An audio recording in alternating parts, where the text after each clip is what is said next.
but it's an honor to have you. It's a great.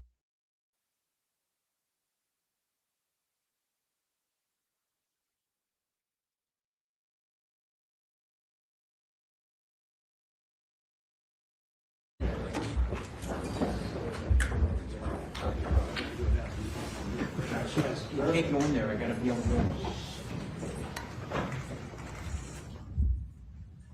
Well, thank you very much. It's a great honor to have Taoiseach Martin from Ireland, and somebody that we know, we get along with. We've had a very good relationship, and we continue, and we're going to have some big discussions today concerning trade, concerning lots of different subjects. We have a tremendous trade relationship with Ireland, and we'll keep it that way. I think it's going to be expanded very greatly. Probably they want to talk a little bit about tariffs, but I won't mention that. We won't bring that up. But you might want to be discussing that a little bit. But it's an honor to have you, and thank you very much for being here. Thank you. And may I thank you, President, for facilitating this visit, and in what is for us probably one of the most important weeks in the United States. And in many ways, you're affirming the tremendous bonds between Ireland and the United States that go back to the very foundation of this republic. And 35 million people in this country claim Irish descent and Irish heritage. And I spent the first 2 days in Philadelphia, going back really into the heart of that history, and the fact that 3 Irish people born on the island of Ireland signed the Declaration of Independence. It was printed by an Irishman, John Dunlap, and disseminated across the colonies. And Charles Thompson, who we discussed earlier, he designed the bald eagle, the seal of the US. So in many ways, our connection is foundational, it's historic. And the Irish helped to build America. We're very proud of that connection. And we think you hosting us here in the White House is affirmation to all the Irish Americans out there and to our diaspora in this country for what they've contributed to America. And that's very much through the prism this year, the America 250. It's a very exciting year, and we're discovering new things. I mean, even a guy from my own city, a guy called Stephen Moylan, who was an aide-de-camp to Washington, he's regarded as the guy who came up with the phrase, the United States of America, first written record, and it's in New York in the museum and so on like that. So that's the nature, the history of those bonds. Well, you told me something before that was maybe the most interesting of all. How many presidents are in some way related through blood with Ireland? 23. Can you believe it? 23 Irish presidents. They're great politicians. The Irish are great politicians. Absolutely. No, but think of it. 23 are in some form, and many of them have gone to Ireland. Absolutely. Grant went to Ireland after his presidency. I was saying earlier, Ronald Reagan's visit was an extraordinary one in a place called Ballyporeen in County Tipperary. And of course, John F. Kennedy, whose grandfather was Irish, came back, I think, early '63. That's a very memorable visit because of what tragedy that happened subsequently. Assassination, which touched people in Ireland very deeply. So the Kennedy very popular family, Kennedy family strong resonation with Ireland. Well, we like the family too. Yeah. One person in particular, one very non-controversial. I know person. that. But now he's doing a very good job. He really is. But we have more, I think, people here by far than you have in Ireland that are of Irish descent. We have, so you have quite a few, but we have a lot. You have a lot more than we have. It's pretty amazing by a lot. Absolutely. Yeah. Anyway, thank you very much. It's a great honor. And any questions for me?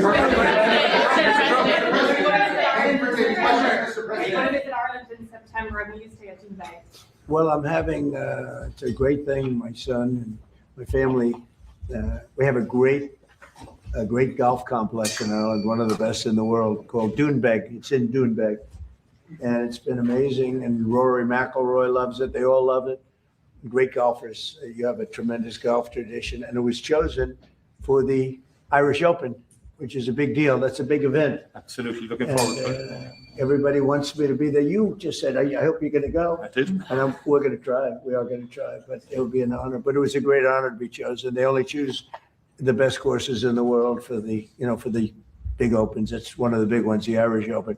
It's really become one of the most important tournaments in the world. It's going to do. I hear it's going to be a fantastic success. It'll be a great success. Yeah. It's a very, it's a very hard course. What progress have you made, Mr. President, in getting America's allies to assist the U.S. in escorting those oil tankers through the Strait of Hormuz? Well, we don't need too much help, and we don't need any help, actually. In fact, we just put out a notice. I was watching over the last couple of weeks, and all of our NATO allies were very much in favor of what we did. They thought it was very important. We were just discussing it, actually. Very important that we take out the nuclear threat from Iran, and we've done that very strongly, very powerfully. We've wiped out their Navy, wiped out their military in every aspect. Their Air Force is now decimated. They have no Air Force, no Navy. They have no radar. Their radar is entirely gone. Their anti-aircraft machinery is gone. Everything is gone. Their leaders are gone. I guess one of their top person was, they say, a lot of people say their actual top was killed yesterday, along with somebody else who was responsible for the killing. The man that was responsible for the killing of 32,000 people over the last 2 weeks, he was in charge of the killing of protesters. It's an evil group. I mean, they killed much more than 32,000 people. And the man who was responsible for that was also killed yesterday. And all of the NATO allies agreed with us. But they don't want to, despite the fact that we help them so much, we have thousands of soldiers in different countries all over the world. And they don't want to help us, which is amazing. I mean, amazing. And I didn't do a full court press because I think if I did, they probably would be. But we don't need help. That war has been long prosecuted as far as I'm concerned, almost from day one. We knocked out many of these things. We knocked out the Navy essentially in a couple of days. But I was surprised to see that NATO, while they agree that it was a very important thing to do, they agree fully. Nobody said, oh, you shouldn't do it. They would have had a nuclear weapon within 1 month of when we had the B-2 bombers bomb the nuclear potential. I call it the nuclear dust. So I think NATO's making a very foolish mistake. And I've long said that, I wonder whether or not NATO would ever be there for us. So this was a great test because we don't need them, but they should have been there. The other thing is, and I think, very important, we didn't have to be there for Ukraine. Biden chose to spend hundreds of billions of dollars on Ukraine. And I guess the head of Germany just made a statement that, they weren't involved and they have nothing to do with the war. But at the same time, they think we did a great thing by knocking them out. Nobody wants to have Iran or anybody, but nobody wants to have Iran with a nuclear, because these people are crazy. They're absolutely crazy, and they're vicious, violent. I mean, think of it. They killed, now I hear it's about 41,000 people. They put out a notice 2 days ago. Anybody that protests will be immediately shot and killed. That's pretty tough stuff. So everyone agrees with us, but they don't want to help. And we as the United States have to remember that, because we think it's pretty shocking. President Macron has just said in the last hour that he will never join a task force in the Strait of Hormuz until hostilities finish. Yet yesterday you said... Who said that? President Macron of France. What's your reaction to that, sir? Well, he'll be out of office very soon, so we'll have to see. I don't know. President Trump, on Doonbeg, you're building an extension to it at the moment, but there's been an objection put in, and it's being held back at the moment due to small snails. What are you disappointed about that? Planning Commission is I have not heard that. No. Planning Commission. I mean, the course was built and it's been operated very successfully. Somebody's objecting. An environmental group is objecting to small snails at Doonbeg. I don't know. It doesn't sound like the biggest problem I've ever had.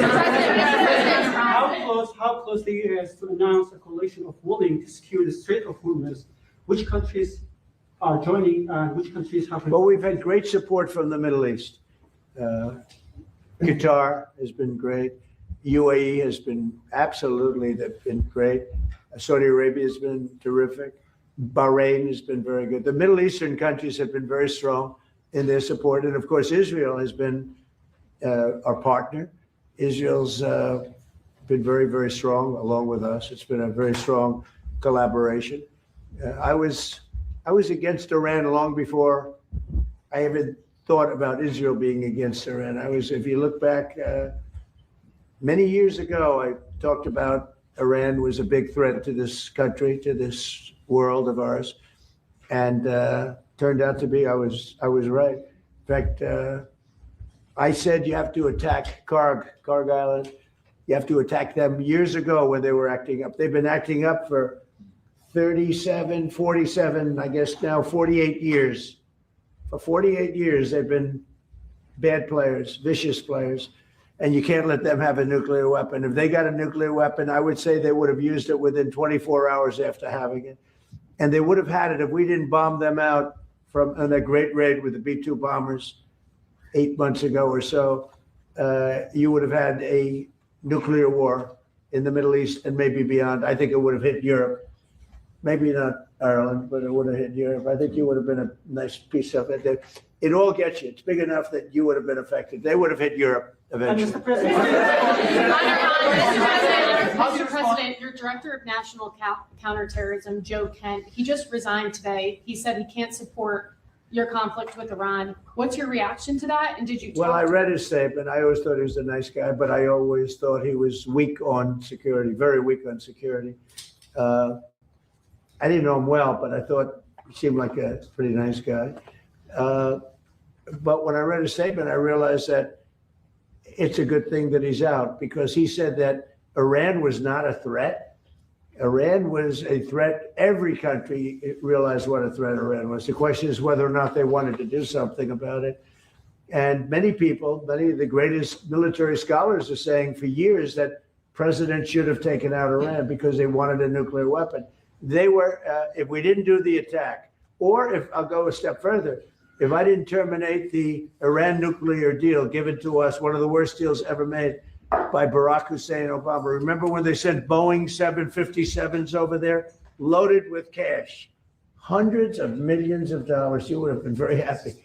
This was a wonderful, they sent hundreds of millions. People forget that. Does anybody remember? Right? You remember. Hundreds of millions of dollars in a Boeing 757. I think they had two of them loaded. They took the seats out and they put cash. And it was so much that there wasn't a bank in Virginia, Maryland, or DC that had any money left. They stripped them of all their money, put it into place, sent it to Iran almost as ransom. That's not going to happen with Trump. And nobody ever did anything about it. Nobody ever said anything. Can you imagine if I did that? So they've been a threat for a long time, but they've really been a threat. If I didn't terminate Obama's horrible deal that he made, the Iran nuclear deal, you would have had a nuclear war 4 years ago. You would have had nuclear holocaust, and you would have had it again if we didn't bomb the site. So when somebody is working with us that says they didn't think Iran was a threat, we don't want those people, because, and there are some people, I guess I would say that, but they're not smart people or they're not savvy people. Iran was a tremendous threat. And virtually every NATO nation, and this is the thing, if they told me it wasn't a threat and therefore they don't want to help, but when they say it was a threat and it was a major threat, every one of them, I think every one of them, I don't know of one that said they're not a threat, but when they say it was a threat, but we're not going to help, I think they're very foolish. You know, it's interesting. It's interesting because I could say this, that what's happening in Ukraine, we're probably in there for $400 billion. We don't spend any money anymore. They buy it from us and they pay full price. But Biden gave them between $350 and $400 billion of equipment and cash. Someday they'll have to find out about the cash. And you could say that wasn't a threat, you know, we're helping them. So we helped them and they didn't help us. And I think that's a very bad NATO. Are there any repercussions for NATO, and are you still going to China? Well, yeah, on China, it's a little different story. We're resetting the meeting, and it looks like it'll take place in about 5 weeks. We're working with China. They were fine with it. We're going to say, I look forward to seeing President Xi. He looks forward to seeing me, I think. But I do look forward to seeing him. We have a good relationship with China. China actually has become economically for us very good, as you know. It's much different than it was in the past. And we have a very good working relationship with China. So we're making it in about 5 or 6 weeks. Any repercussions for NATO for not supporting you on this? Any repercussions? Well, no, I just think that it's not good for a partnership when they say what you're doing is a great thing, but we're not going to help. You know, they say what you did is a great thing, but we're not going to help. Mr. President, in Iran, because the Iranian regime has told Sky News, if you put boots on the ground in Iran, it will be another Vietnam. Are you afraid of that? No, I'm really not afraid of anything. Are you rethinking United States' relationship with NATO possibly getting out?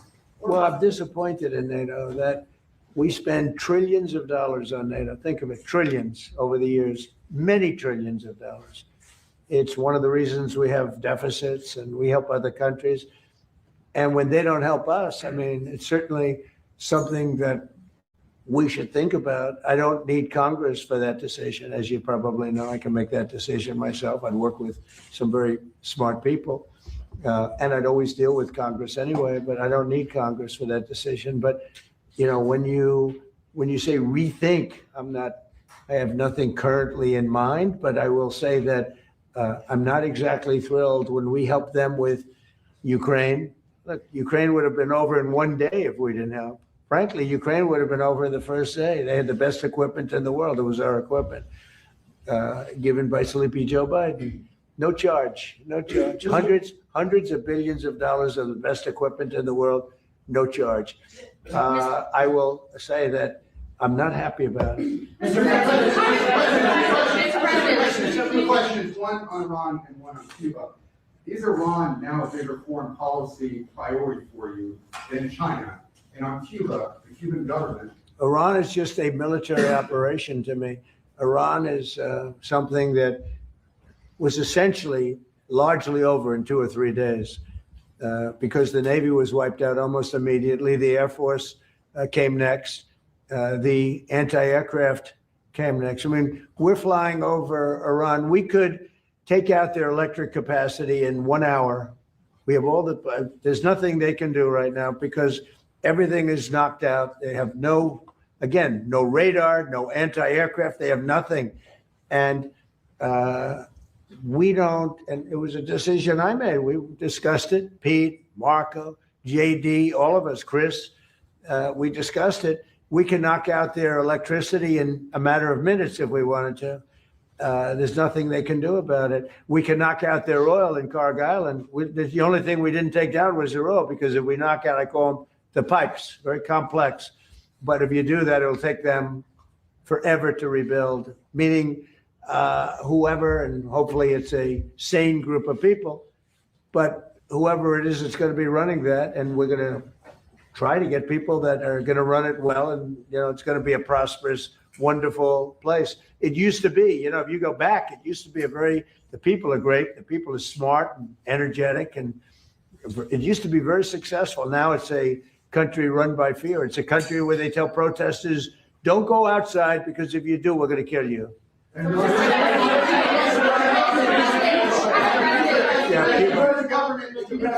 Well, Cuba right now is in very bad shape. They're talking to Marco, and we'll be doing something with Cuba very soon. We're really focused on this, but we're dealing with Cuba. Marco, do you want to say a couple of words about it? Yeah, I mean, Cuba has an economy that doesn't work and a political and governmental system that can't fix it. So they have to change dramatically. What they announced yesterday is not dramatic enough. It's not going to fix it. So we've got some big decisions to make over there. But Secretary Rubio, do you support, and I know this is up to Congress, but do you support easing the trade embargo if you get more cooperation from Havana? Well, I'm not going to discuss what we would talk about, or not. Suffice it to say that the embargo is tied to political change on the island. The embargo is codified. And, but the bottom line is their economy doesn't work. It's a non-functional economy. It's an economy that has survived. That revolution, it's not even a revolution, that thing they have, has survived on subsidies from the Soviet Union and now from Venezuela. They don't get subsidies anymore. So they're in a lot of trouble. And the people in charge, they don't know how to fix it. And so they have to get new people in charge. That's what. And the relationship we have with Venezuela has been, I think you could almost say, incredible. It's been really good. It's been good for Venezuela and it's been good for us. And I congratulate the Venezuelan baseball team because that was a big win. And I guess they play another game tonight in the finals. And I said a lot of good things have happened to Venezuela lately. This is the first time they've ever been in the finals, and it was pretty exciting. Yeah. Iran is just a military operation to you. But do you not have a day after plan? And if so, what is your day after plan for Iran? Well, we have a lot. Look, if we left right now, it would take 10 years for them to rebuild. But we're not ready to leave yet. But we'll be leaving in the near future. We'll be leaving in pretty much the very near future. But right now, they've been decimated from every standpoint. And again, we've had great support from countries in the Middle East, great support, but we've had no support from, essentially, no support from NATO. What about your relationship with London? Has it been damaged by the fact that Keir Starmer isn't supporting you in this war? And has your opinion of Keir Starmer changed because of this? Well, he hasn't been supportive, and I think it's a big mistake. You know, they make a lot of money on trade with the United States. I went out of my way, as you know, they couldn't make a deal with Biden because they had no real administration to make a deal, Biden. But we made a deal. We made a good deal for them, and frankly, probably wasn't appreciated. I do look forward to seeing the king. He's going to be coming, as you know, very shortly. But no, I was disappointed because Keir was willing to send 2 aircraft carriers after we won, because essentially there's no threat for the aircraft carriers right now. And I said, no, we want things sent before the war, not after the war is won. So, yeah, I'm disappointed with Keir. I like him. I think he's a nice man, but I'm disappointed. You see that man right there? You know who that is? That's the late, great Winston Churchill. And Barack Hussein Obama did not want his bust in this office. Did you know that? And Barack Hussein Obama sent that bust back to England. They didn't want it. And when I came in, I was asked if I wanted it. I said, absolutely, I want it. And I put it right there, Winston Churchill. And, you know, unfortunately, Keir is not Winston Churchill. Do you have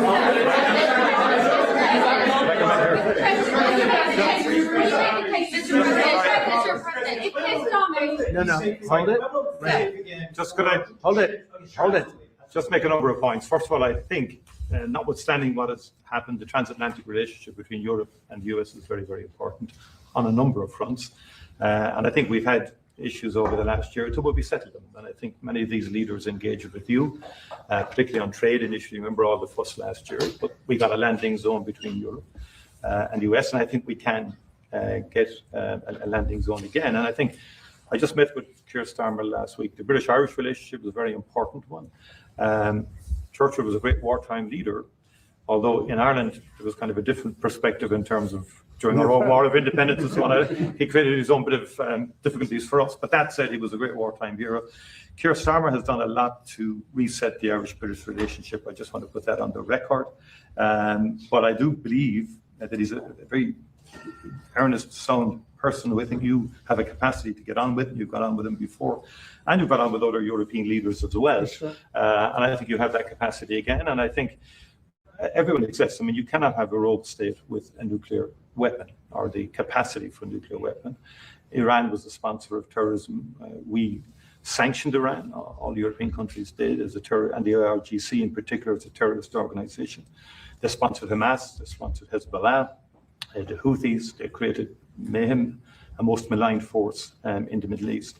The Irish position has always been ultimately, can we resolve this can we get peace? And obviously there's preconditions before you get to that situation. We had our own conflict, which went on for 30 years, and we learned a lot from that in terms of how to try and bring about peace. And I think I listened to you in terms of, you're correct. I mean, our hearts go out to the Iranian people who have been repressed and suppressed for so many years, culminating in that savage murder of thousands and thousands of Iranians some months ago. No one was in a position to do anything about that. I think, and likewise with Ukraine, I mean, the Russians did invade Ukraine, have attacked civilian infrastructure and so on like that. And for the people of Ukraine who just want peace and an opportunity to live, I think we have to continue to work to see, can we bring peace, different regime to Iran where Iranians can live in peace again, and the people in the Middle East can live in peace. And you're doing your bit there in terms of the work in Gaza and so on like that. And I think that's what we want, is a peaceful resolution of conflict. That's where we come from as a small nation. Right. We've been peacekeepers all our lives.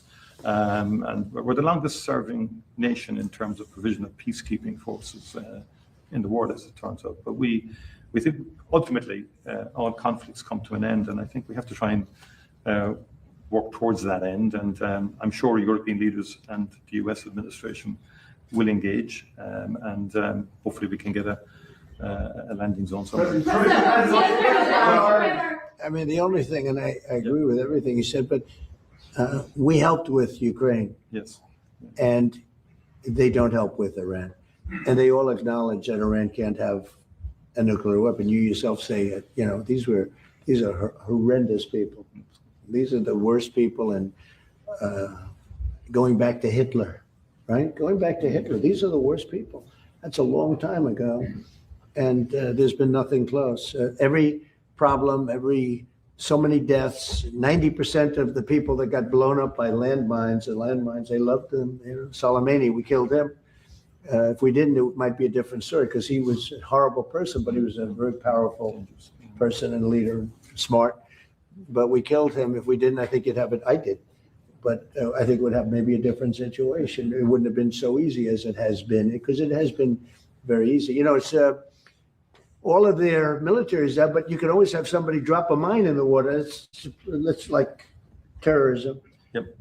And then you have the people that own the billion-dollar ship saying, well, let's not move that ship yet because we want. So we thought that Europe would help that, because they do have some minesweepers. But it's amazing that, they all said, what a great job. They would call me congratulating us on the great job we did with respect to Iran, and we knocked the hell out of them. And they're no longer the bully of the Middle East. They were known as the bully of the Middle East, and they're not the bully anymore. But you would have thought they would have said, we'd love to send a couple of minesweepers. It's not a big deal. It doesn't cost very much money. But they didn't do that. So, I think it's very unfair to the United States. Not to me, but to the United States. Go ahead, please. Keir Starmer isn't making... She's a fantastic reporter, by the way. Go ahead. The Prime Minister isn't making the case to the British public as to why he should be supporting you. Could you do that now, talk to the UK and to GB News viewers about why it's in their interest that we help you? Well, because we have a tremendous long-term relationship with the UK. I mean, people would say it's the best. I don't want to get into that, but we've had, it was the longest, the oldest, should be the best. Always was the best until Keir came along, and I like him. He's a nice man. He says everything beautiful. He's a very nice man with a beautiful family. Everything's perfect, but he doesn't produce. And I think it's very inexpensive. I just said, you don't have to send me aircraft carriers. Send me a couple of minesweepers. We don't need your aircraft carriers. But even the aircraft carriers, he would only send them after we essentially won. I mean, he's sending them when there are no planes left. When the missiles are down to 8%, they have like 8% of the missiles. The rest, we demolish the missiles, and the factories, largely the factories are going even as we speak. They just hit another factory. They have a lot of missile factories. They have a lot of drone factories. And so he's, wants to send them when we don't need them. But we'd like to have minesweepers, because just in case. We don't know that there are any mines now, because we wiped out I think 24. They actually have to think of this for a country. They have 24 boats that do nothing but put mines in the water. This doesn't sound like a great country. This doesn't sound like a friendly country, but we killed all of those boats. They're at the bottom of the sea. So we don't even know if there are any mines there, but if there are, we'd like to have a little help in finding them. Probably most importantly. Would you like to change the Prime Minister? Do you have confidence in Keir Starmer? Would you prefer to deal? Well, it's not for me. It's really for the people of the UK to have confidence. Of course, but is he I've been very critical of Keir, and I did it in a friendly way. I said, if you don't change your energy thing and get away from windmills and go back to oil and gas, and you have something that's no other country has. Very few countries have anything like it, the North Sea. You have some of the greatest oil and oil deposits in the entire world, the North Sea. They don't use it. You buy a lot of your oil from Norway. You know where they get their oil? From the North Sea. And you pay a very big price. So why are you paying a lot of money? And I tell them, you have the better part of the North Sea. So why aren't they taking the oil from the North Sea? Why are they buying oil from Norway? But they have windmills all over the country, destroying those gorgeous Scottish fields and those beautiful fields all over the windmills, which don't work. They're tremendously expensive. And the best testament to that is the windmills are made in China, but China doesn't use them. You know what China uses? Coal. They're building 58 coal-fired plants right now, and that's up to them. But these foolish countries that are buying windmills, putting them out of business, I'm proudly telling you that we're going to try and have no windmills built in the United States during my... Because they're very bad. They're very bad environmentally. They kill the birds. They're unsightly. They make a lot of noise. And for some reason, the environmentalists love windmills, okay? You say Keir Starmer is a very nice man. You say he's a very nice man. I think he's a nice man. I think he's a nice man, but I disagree with him on two things primarily. His immigration policy is a disaster, and his energy policy is a disaster. And they're about the biggest policies you can have. You've allowed millions and millions and millions of people to come into your country that shouldn't be there. And by the way, that's all over Europe. Europe is a different place. It's a different place. And I originate, to put it nicely, many of us do, from Europe. I love Europe. I've spent a lot of time in Europe.